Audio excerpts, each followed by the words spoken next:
আসসালামু আলাইকুম রহমতুল্লাহ। সুপ্রিয় শিক্ষার্থীবৃন্দ, মেকানিক্যাল ইঞ্জিনিয়ারিং চ্যানেলের পক্ষ থেকে তোমাদের সকলকে জানাচ্ছি আন্তরিক শুভেচ্ছা। এই ভিডিওটা তৈরি করছি নবম শ্রেণীর শিক্ষার্থীদের জন্য। 2025 সালের নবম শ্রেণীর ইংরেজি বইয়ের 4 পৃষ্ঠার অ্যাক্টিভিটি সি নিয়ে আজকে আমরা আলোচনা করব। Class 9 English unit 1 sense of self lesson 1 mister Moti by Rahat Abir, page 4 activity C. এই ভিডিওর পিন কমেন্টে প্রত্যেকটি ক্লাসের প্লেলিস্টের লিঙ্ক দেওয়া আছে। এখান থেকে তোমাদের যার যে বিষয়ের ভিডিও দরকার খুব সহজেই তোমরা দেখে নিতে পারবে। ইউনিট 1-এ রয়েছে সেন্স অফ সেলফ। তো ইউনিটের শুরুতেই ইউনিট শেষে তোমরা কী শিখতে পারবে সেই বিষয়ে কিন্তু একটা ধারণা দেওয়া হয়েছে। Lesson 1 mister Moti by Rahat Abir. Rahat Abir লেখা মিস্টার মতি নামে একটা গল্প আছে। এই গল্পটা হচ্ছে আমরা বাংলায় অনুবাদ সহ প্রথম পর্বে আলোচনা করেছি। দ্বিতীয় পর্বে আমরা দেখেছি এখানে এ নাম্বার অ্যাক্টিভিটিতে 5টা কোয়েশ্চেন আছে, এগুলোর অ্যান্সার। এবং গত পর্বে মানে তৃতীয় পর্বে আমরা হচ্ছে এই বি নাম্বার অ্যাক্টিভিটির সমাধান করেছি। আজকে 4 নাম্বার পর্বে আমরা অ্যাক্টিভিটি সি এর সমাধান করব। কি আছে দেখো। In our culture sons are believed to follow their father's ways and daughters are found similar with their mothers. আমাদের সংস্কৃতিতে এটা বিশ্বাস করা হয় বা ভাবা হয় যে ছেলেরা হচ্ছে বাবা যে পথে যায় ছেলেও সেই পথে যায়, আর মেয়েরা হচ্ছে সাধারণত মায়ের পথ অনুসরণ করে। Do you see that kind of belief in the story? তুমি কি এই গল্পতে ওই ধরনের কোনো বিশ্বাস দেখতে পাও? Discuss it with your friends and bring examples from your own life if you are compared with your father or mother.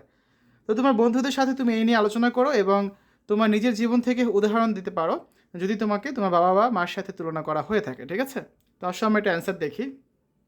Yes, in the story Mr. Moti, we see the belief that sons follow in their father's footsteps and daughters resemble their mothers. যে হ্যাঁ, রাহাত আবির লেখা Mister মতি এই গল্পে আমরা এই বিশ্বাস দেখতে পাই যে ছেলেরা তাদের পিতার পথ অনুসরণ করে এবং মেয়েরা তাদের মায়ের মতো হতে চায়। This is evident in the character of Amin who is compared two his father. এটা আমিনের চরিত্র স্পষ্ট যে যাকে তার পিতার সাথে তুলনা করা হয়। Even though his father is no longer alive, Amin is fascinated by the same activities his father enjoyed, like bullfighting, cockfighting and boat racing. যদিও তার বাবা আর বেঁচে নেই, আমিন তার বাবার মতো ষাঁড়ের লড়াই, মোরগ লড়াই এবং নৌকা দৌড়ের মতো একই ধরনের ক্রিয়াকলাপগুলিতে মুগ্ধ বা করতে সে ভালোবাসে। Shonabhan realizes that Amin's stubbornness and love for fighting come from his late father as she reflects on how Amin's characters mirrors his father's. অর্থাৎ সোনাভান মানে আমিনের মা, সে বুঝতে পারে যে আমিনের এই একঘুয়েমি এবং বিভিন্ন ধরনের লড়াইয়ের প্রতি যে ভালোবাসা তার প্রয়াত বাবার কাছ থেকে এসেছে, কারণ তিনি এটা প্রতিফলিত করেছেন যে কীভাবে আমিনের চরিত্রটি তার বাবার মতো প্রতিফলন হয়েছে। ঠিক আছে, ইন দ্য স্টোরি এই গল্পে Sonavan notices how Amin has grown up to be a man and she sees similarities in his behaviour to that of his father. Sonavan এই গল্পে লক্ষ্য করেছেন যে কীভাবে আমিন একজন মানুষ পরিপূর্ণ যুবকে বা মানুষে পরিপূর্ণ হয়ে উঠেছেন ছোট বাচ্চা থেকে, এবং সে তার বাবার আচরণের সাথে তার আচরণের মিলও দেখতে পেয়েছেন। This mirrors the cultural belief that a son inherits traits from his father. তো এটি সাংস্কৃতিক বিশ্বাসকে প্রতিফলিত করে যে একটি ছেলে তার বাবার কাছ থেকে উত্তরাধিকার সূত্রে বৈশিষ্ট্যগুলো কিন্তু অর্জন করে। Amin's physical resemblance to his father like height, neck, shoulders also emphasizes this idea. তো আমিনের তার বাবার সাথে শারীরিক সাদৃশ্য যেমন তার উচ্চতা, ঘাড়, কাঁধ, এই ধারণাটিকে আরও বেশি করে কিন্তু জোর দেয়। In your own life you might have experienced being compare to your father or mother. তো তোমার জীবনেও তুমি তোমার বাবার বা মায়ের সাথে তুলনা করার অভিজ্ঞতা থাকতে পারে।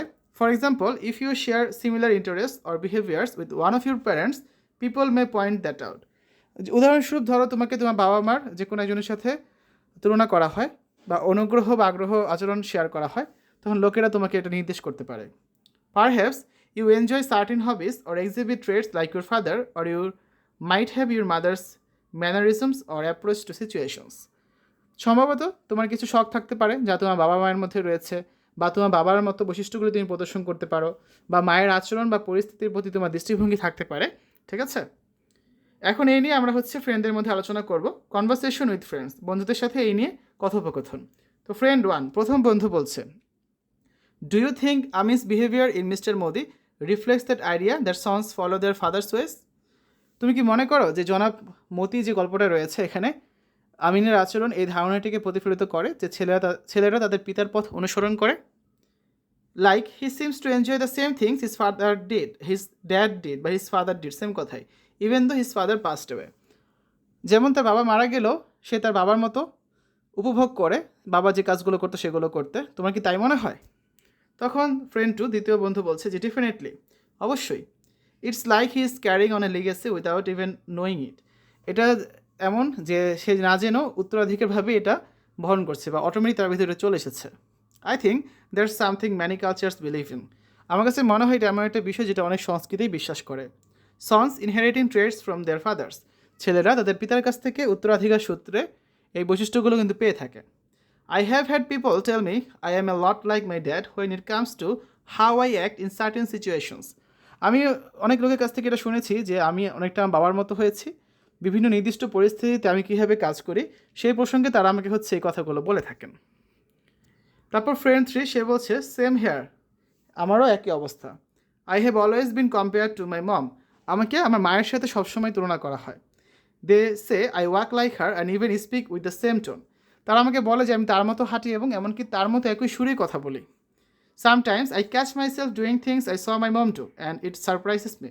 মাঝে মাঝে আমি নিজেকে এমন কিছু করতে দেখি, আমার কাছে ধরা পড়ে যে আমি এমন কিছু করছি যেটা আমার মা করে, এবং এই জিনিসটা আমাকে খুব অবাক করে দেয়। তখন ফ্রেন্ড 1, প্রথম বন্ধু, বলছে it's funny how we might not even realise we are following in their footsteps. এটা আসলে একটা হাস্যকর ব্যাপার যে আমরা আসলে বুঝতেও পারি না যে আমরা তাদের পথ অনুসরণ করছি। But I think in Amin's case it is a more active choice. কিন্তু আমার কাছে মনে হয়েছে আমিনের ক্ষেত্রে এটা হচ্ছে আরও সক্রিয় একটা পছন্দ। His love for bull fighting and cock fighting shows he is deliberately trying to follow his fathers passions. কিন্তু আমার কাছে মনে হচ্ছে যে ষাঁড়ের লড়াই এবং মোরগ লড়াইয়ের প্রতি তার যে ভালোবাসা সে যে দেখাচ্ছে গল্পে, সেটা সে ইচ্ছাকৃতভাবেই তার বাবার পথ অনুসরণ করার চেষ্টা করার জন্যই করছে। তখন ফ্রেন্ড টু, দ্বিতীয় ফ্রেন্ড, বলছে দ্যাটস ট্রু। তো আমার কাছে তাই মনে হয়, এটা সত্যি। My dad loves fishing and I didn't get into it until I was elder, but now I enjoy it too. It feels like I am connecting with him in some way.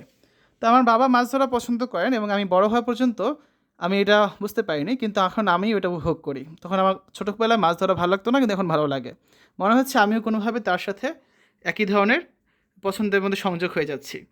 তখন তৃতীয় friend 3 বলছে I think it's a mix of nature and nurture. আমার কাছে মনে হয় এটা হচ্ছে একটা প্রকৃতি এবং লালন পালনের মিশ্রণ। ঠিক আছে, how you are raised and what you inherit from your parents. যে তুমি কীভাবে বড় হয়েছো এবং তুমি তোমার পিতামাতার কাছ থেকে উত্তরাধিকার সূত্রে কোন কোন বৈশিষ্ট্যগুলো পেয়েছো। ঠিক আছে, তো এই হচ্ছে আর কি আজকে আলোচনা। আমরা আগামী ক্লাসে সি নাম্বার তো আজকে করলাম, একটা বাকি থাকবে ডি নাম্বার, একটা ডিবেট অ্যারেঞ্জ করতে হবে। আমরা হচ্ছে একটা বিতর্ক প্রতিযোগিতা অ্যারেঞ্জ করব, এটা নিয়ে আগামী ক্লাসে আমরা একটা আলোচনা করব। শিক্ষার্থীরা, এতক্ষণ আমরা আলোচনা করেছি 2025 সালের নবম শ্রেণীর ইংরেজি বইয়ের unit 1 sense of self, lesson 1 Mister Moti by Rahat Abir এর 4 নাম্বার পৃষ্ঠার অ্যাক্টিভিটি সি নিয়ে। আশা করি তোমাদের কাছে এই ভিডিওটা ভালো লেগেছে। আমাদের চ্যানেলের অন্যান্য ভিডিওগুলো দেখার আমন্ত্রণ জানিয়ে আজ এখানে বিদায় নিচ্ছি। আল্লাহ হাফেজ।